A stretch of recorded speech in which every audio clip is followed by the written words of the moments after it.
On today's show, we are going to explore some important LinkedIn updates, including the content that's working best on LinkedIn as we enter 2025. Also, some lessons from the paid ad side that we can totally use, not only with paid ads, but also in organic posting. Some really interesting stuff. And is there going to be finally a way to run paid campaigns without a LinkedIn company page? Yeah, kind of, at least the most clear way we've ever had. We'll update you on all of that right now. My name is Jerry Potter, host of the Social Media Marketing Talk Show, a Social Media Examiner production where we break down all the latest social media news and what it means for marketers like you. Today, I'm joined by Judy Fox. Judy's a LinkedIn strategist, and her course is called the LinkedIn Business Accelerator. Judy, welcome to the show. Excited to be here. So LinkedIn has their cover image on profiles. It's always been there, and it's always kind of been small and awkwardly sized compared to, let's say, a Facebook cover photo. But now they're unrolling a new feature with multiple cover images. So talk to us about that. Yes. So at the top of your profile, it is a banner, a cover image. I like to call it the billboard on the internet highway. People are driving past your profile, and that is the first above the fold thing that people see. And now, by being able to upload several pictures, I think you can get up to 5 in there right now. It will auto scroll and it'll be something that is a moving, something that can catch people's eyes. Again, if you had a choice between a static billboard on a highway versus a moving image, rotating image type of feature, that is going to catch people's eyes. And you can share more information in a visual storytelling way by using a billboard that is dynamic like that. And this is for LinkedIn Premium subscribers. And this is, have you thought about like ways that like you might use it or how you might recommend your clients use it? Yes. So I will give an example of someone, Michaela Alexis is using it, and she has several up there that scroll through information about her business. I will also say I've noticed, and I'm planning on doing one that is only 2 to scroll, because I've noticed a few people, when they scroll so fast, you can't read everything that's on each one. But if you're only rotating between 2, it actually allows the consumer to kind of process, oh, this one, this one. And that is already a lot of information you can put now on 2 banners versus trying to get us to consume 5 in a row. So are there no manual controls right now? Like it just scrolls, you can't go back and forth or pause or anything? There is manual controls, but I would say it's not as maybe intuitive for somebody who isn't spending a lot of time on the platform, and it auto scrolls whether you are thinking about wanting to pause it or not. It's just going to kind of do it, and it is a little bit quick. So I would say if you're thinking, for your business, you're trying to communicate something that does catch people's eyes, trying to create 5 might be a lot of assets you're trying to build, whereas you could just upload 2 and take advantage of that feature. I think that is the best choice. If you had a choice between trying to do 5 and 2, 2 looks amazing. I've seen people upload it, and it is a really nice consumer experience because you don't feel like you missed information on that middle slide, or that it scrolled too fast. It doesn't feel like it scrolls as fast. Okay. I'll have to do some stalking of some profiles and see how this looks. Because my first thought was, I used to do web design when I worked at an agency, and, the client always wanted these beautiful big, the hero slide, they call it, the big picture at the top, and you scroll through and it's like, nobody's going to scroll through those. Like, it's just not going to happen. The user behavior is not there. So I thought of it as kind of as a potential throwaway, but then I thought, do you think it could work if you had almost designed essentially carousels, like a LinkedIn carousel where you took people through? So it was like 3 reasons why this is such and such. And then you had the 3 reasons that would shift the beliefs for your potential clients or customers.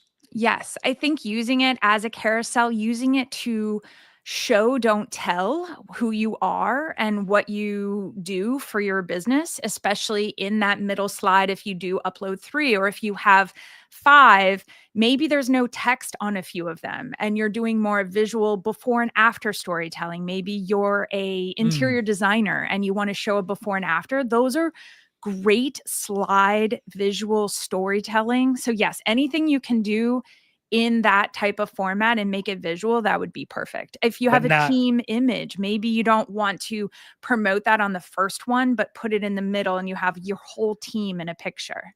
Okay. But not a bunch of text is what I'm hearing you It's say. really hard to Okay. read and to know that you can pause. There's not really an intuitive feeling. You might think, oh, I need to press my finger or my mouse on it, but it doesn't feel like there's interaction for you to pause it. It doesn't Okay. give that feeling. Okay. And marketers will figure out new ways to use it, I'm sure, as we go along. But that'll be cool to check out. All right. And, we always want to know what the content that's working best on LinkedIn. And now another signal directly from LinkedIn themselves that people are consuming video on LinkedIn. Can you tell us about this update? Yes, a direct quote from LinkedIn is that video is a central part of LinkedIn. Mm. It's like they're saying it as truth or they want it to come true. Either way, it doesn't matter. They are telling you and they're doing it not just in their talk, but in their action by uploading and creating a new video experience. So I don't know if you spend a lot of time on LinkedIn and you've seen a change to just opening up the app that you're able to see a video that shows up without that kind of post text that we're used to seeing above a piece of content. Mm. It's now just showing up as just a bold video right at the top of your news feed. And they've also even created like a video scrollable experience that might still be in beta, but it's on your cell phone that you can just scroll, very similar to Instagram Reels or TikTok or YouTube Shorts. Yeah, I mean, the biggest thing about this was, they added that video tab. I feel like I Mhm. was the last one in the world to get it, even though I'm sure I wasn't. But now it is just in the regular feed, and so you don't even have to think to go to that tab. They're drawing more people in the same way that Facebook and Instagram did by just adding it to the regular feed. And once you're locked into that full screen video experience, it can be hard to to jump back out of it. So. I Just mean, I'm another also going signal. to share the video experience because they want it to, like I said, they want to make LinkedIn video a central part of the experience of getting on LinkedIn. So they're pushing a lot of views. They're prioritizing it. They're making it important in their algorithms. So even if you say to yourself, I've uploaded video in the past and it hasn't really worked or it hasn't tipped over, I would say still keep going. There's people I've heard have tipped over to hundreds of thousands of views and even in the last couple weeks. So it's Okay. something that you may say, well, it hasn't worked in the past. Well, LinkedIn's saying we're going to start pushing that experience harder and harder. So it's Yes. win for you and then win for LinkedIn. So Yeah, we've got this report on stuff that's working in paid ads that you can use for organic as well, and some of that's about video that we'll get into here in just a second. And as you just pointed out, things are always changing, right? Last year brought enormous change for us as marketers. AI is completely altering the way that we do our jobs. If you are looking for a place where you can talk about all these changes with fellow marketers, we've built such a place. It's called Social Media Marketing World, coming up March 30th through April 1st. It's so soon now. Attendee Suni O'Malley said, I went to Social Media Marketing World with an open mind, not knowing what to expect, other than other attendees saying it was the best experience ever. It was that and so much more. Judy's going to be there giving a talk called Combining AI and LinkedIn to Improve Your B2B Marketing Success. You can join us as well. Get your all access ticket today. Just go to socialmediamarketing.world. Again, socialmediamarketing.world. So LinkedIn did what they call a creative trends analysis. I like the name, about exactly what worked in 2024. And this was some really interesting stuff. So tell us about your favorite parts of this report, Judy. well, as an engineer, I absolutely love the numbers. Chemical engineering is my background. So I did write down some numbers. So if I look at my notes, that's what I'm looking at. But I love that they leveraged AI to help understand a big set of data that LinkedIn has on all of the content and results from 2024. So my maybe most exciting one that I really enjoyed was that you are going to convert more if you use and lean into benefits advertising. If you're Mhm. focused on the impact that your company makes, the positive outcomes that your clients are going to get, not just the features or the tools or the maybe pain points that people do like to say, but LinkedIn has confirmed it's a 748% increase when you do benefits advertising. That is a Wow. huge number. And I loved that. I was like, that is music to my Fox ears. I have been speaking that so much, and I'm so excited the data backs that up. Well, and some of the phrases they used, like future proofing, I mean, that's just a good piece of copy because as humans, we're much more worried about what we might lose as opposed to what we might gain. And so, future proofing is kind of like, hey, your business is going to fall apart if you don't do this stuff. But yeah, almost 800% is just a crazy number for anything. I So, love that. And then I also really enjoyed hearing that you get a 4 times increase in brand equity by evoking an emotion. And I think we hear, okay, I need emotion, I need storytelling. It can be as simple as letting your audience know what emotion you wish they were having and just use that word. I woke up concerned today. That's just sharing, hey, here's where I'm landing, and this post will have this emotion. And that clarity is what converts. It tells people immediately the story will be leaning in on this emotion. yeah, that's great. They did some interesting stuff about color and contrast as well. So, what did you see with that? Well, I also really liked hearing that jewelry or any kind of personal touches like ears. That's why I leaned harder. I was like, they're telling me it's going to increase my watch views and view through rates to 53%. So yes, I'm going to lean into the data. As an engineer, yeah, I wear fox ears, but it's for fun and it's also for conversion. Yeah. Casual clothing, an increase in 37% of people to watch the whole video when they feel like they can relate to somebody who is showing up as a peer, not somebody Mhm. who's dressed in a way that they can't relate to or don't normally interact with. And even content with multiple people. Hi, Jerry. We are here together. We're Hello. getting an increase of 14%. Yeah. On that I casual love all clothing these thing. numbers. Yeah, on the casual clothing thing, do you think that is not just, I mean, I think, is that a reflection of casual overall? Because when you said a peer, when you're talking to a peer, they're not being filmed from three angles, there's not music playing in the background. Like, do you think that kind of is part of that same type of thing? We're looking for that authenticity? Yes, it's Okay. the final thing that they were linking to, and yeah, I'll talk about color, but it goes into a B2B audience wants to connect to the full spectrum of emotions and work life experiences. And that shows up more when you are casual, when you are real, when you have relatable things in your background of your video, or you are wearing relatable clothing, or just things we would want to go have a beer with somebody after work and have a or go out to lunch with your coworker and have these kinds of off the cuff moments of connection just creates so much more trust and experience, and you can reflect that through casual clothing, jewelry, relatable items that we can all have in common and have a conversation about. Even having things like books in your background allow people to look at the background and go, oh, I've read that book, and that Hmm. creates a thread of connection. Yeah. And then they talked a little bit about color and contrast. And I know you and I both got excited about this one. Yes, so we do use a lot of blue. I'm wearing a blue. You've got a lot of blue. Yeah. It's a very color theory is very strong, but they did say having even pops of pink, which is interesting. I naturally have some pops of pink in my background. Like I have a candle that's pink back there. I'm not saying that's the end all be all, but it is more visually engaging to see color versus a maybe overall washed out imagery or a too neutral or blank of a space.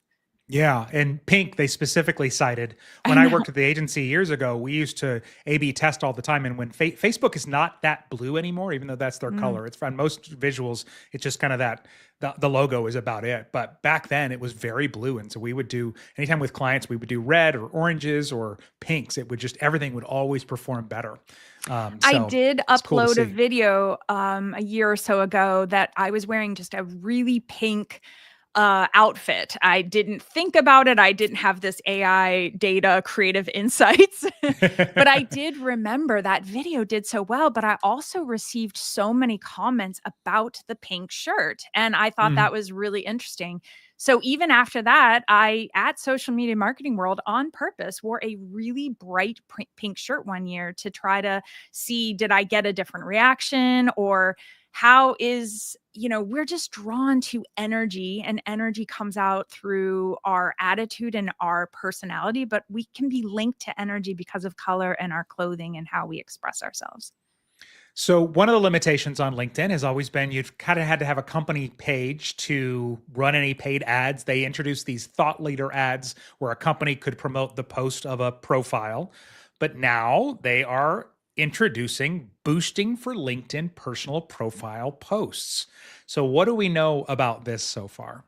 Well, I always want to start out by saying they are testing this. So if you don't have access to it, it is as of January 2025. This is very much in beta testing. And what it sounds like from the research and seeing some examples is that you can make a personal post on your personal profile and boost it to a target audience and kind of leverage some of the ad campaign data that is available to company pages, but do it now on a personal profile. So that is huge to do it directly from, say, for example, the CEO of your company or a C suite, or you ask yourself, if you could get that message out from that person, would you boost that information and make sure that post is going out to the target audience you want to be seen by? Yeah, I love this. And what I always said about boosting with people on Facebook, because they sort of popularized that term, right?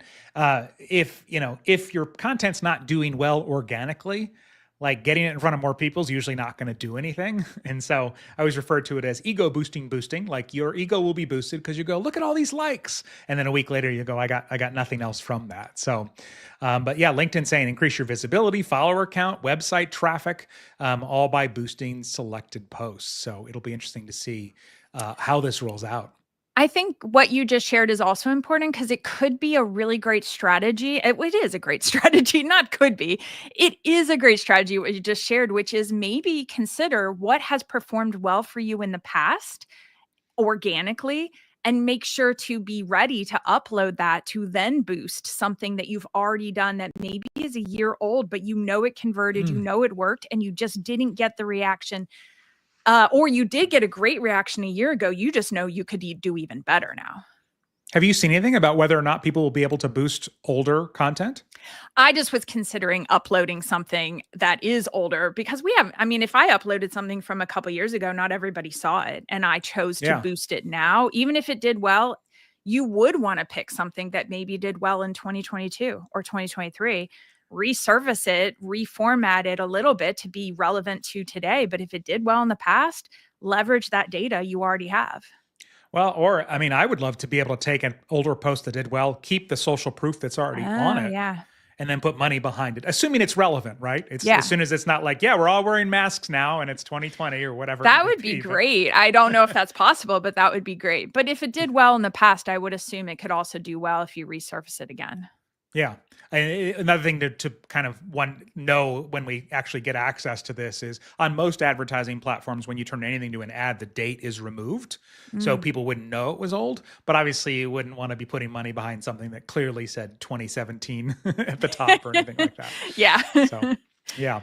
All right. And speaking of ads, the LinkedIn advertising platform, the overall one, has some updates. So for those that run paid ads, run us through some of these updates, please.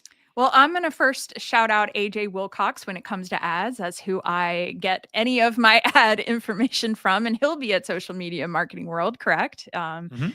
And the quick rundown is, again, I'm going to lean into AI and data is this perfect marriage of being able to give us more insights in especially a dashboard type of way. So they're calling, maybe instead of company engagement reports, they're just going to call it like an engagement hub or a company hub. I don't know how to say it, but it's going to give you some levels, like a low, medium, high, very high engagement insight, which is really cool to get, like I said, a dashboard for your data.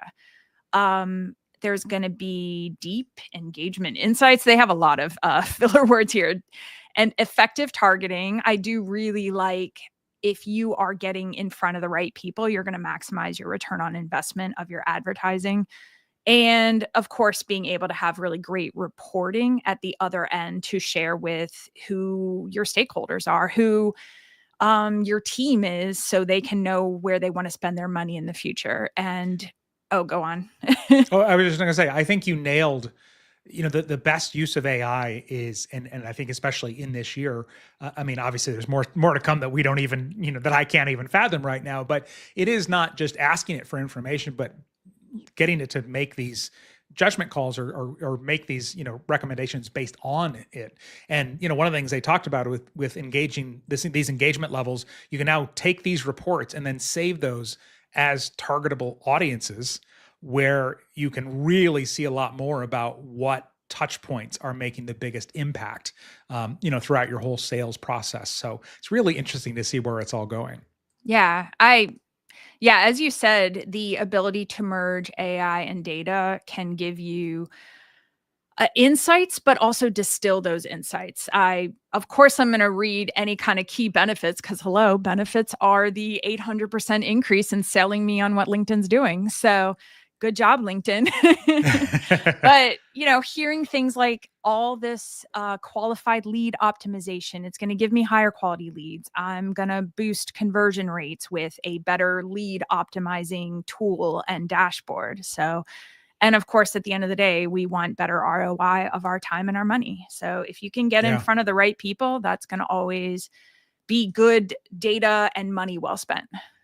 And unlike the, boosting on personal profiles we just talked about, Companies Hub is supposed to be available worldwide to all Campaign Manager customers. So this should all be available to you now if you are running paid ads. So there's going to be lots of great talks about LinkedIn and AI, of course, at Social Media Marketing World. Quick reminder to learn more about your all access ticket, virtual ticket, or an all new AI ticket for Social Media Marketing World. Just go to socialmediamarketing.world. Again, that's socialmediamarketing.world. Judy, where is the best place to discover more about you? I am at judifox.com, and I'm also on LinkedIn. The best way to is connect, follow me, let me know you listened to today's episode, and I would love to connect with you. So awesome. And if you want to add another podcast to your listening lineup, a couple for you to check out: the AI Explored podcast, as well as the Social Media Marketing podcast. Get them wherever you get your podcasts. And until next time, may you be wise with your marketing decisions. Thanks, everyone. Bye.